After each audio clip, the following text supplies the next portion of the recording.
அனைவருக்கும் வணக்கம். இனிய தமிழ் புத்தாண்டு நல்வாழ்த்துக்கள். இன்றைக்கி முட்டை புட்டு எப்படி செய்யறதுன்னு பார்க்கலாம். இது ஒயிட் ரைஸ் கூட மிக்ஸ் பண்ணி சாப்பிட்டா அவ்வளோ சூப்பராக இருக்கும். ரச சாதத்துக்கு ஒரு சூப்பர் காம்பினேஷன். இதுக்கு இதெல்லாம் தான் தேவையான இன்க்ரீடியன்ட். வீடியோ பிடிச்சிருந்தால் லைக் பண்ணுங்கள், சேனலை மறக்காமல் சப்ஸ்கிரைப் பண்ணுங்கள். ஒரு அகலமான பாத்திரத்தில் 6 டேபிள் ஸ்பூன் போல் எண்ணெய் சேர்த்து, எண்ணெய் நல்லா சூடானதும் இதில் ஒரு 8 போல் முட்டை நான் சேர்த்துருக்கேன். உங்களுக்கு தேவையான அளவு நீங்கள் சேர்த்துக்கலாம். இப்போது நல்லா ஒரு கரண்டி வச்சு கலந்து விட்டுக்குங்க. அந்த ஒயிட்டும் எல்லோவும் நல்லா மிக்ஸ் ஆகிற அளவுக்கு. இப்போ மீடியம் ஃப்ளேமில் மாற்றிட்டு நல்லா முட்டையை கைவிடாமல் கலந்து விட்டுட்டே வாங்க. இப்போ நல்லா இந்த லெவலுக்கு முட்டை வெந்து வந்திருக்கும்.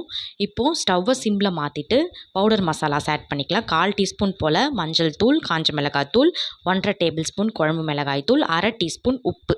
இது எல்லாத்தையும் சேர்த்து நல்லா அந்த முட்டையோடு இந்த மசாலாலாம் கோட் ஆகிற அளவுக்கு கலந்து விட்டு சிம்லேயே ஒரு 10 மினிட்ஸ் விட்டு எடுத்திங்கன்னா ரொம்ப சூப்பர் டேஸ்டான முட்டை புட்டு ரெடி ஆகிடும். அப்பப்போ இந்த மாதிரி கலந்து விட்டுக்குங்க. இதோடைய டெக்ஸ்சரே பார்த்திங்கன்னா நல்லா இந்த மாதிரி உதிரியாக வரணும். அவ்வளோதான், சூப்பர் டேஸ்டான முட்டை புட்டு ரெடி ஆகிடுச்சு. நன்றி.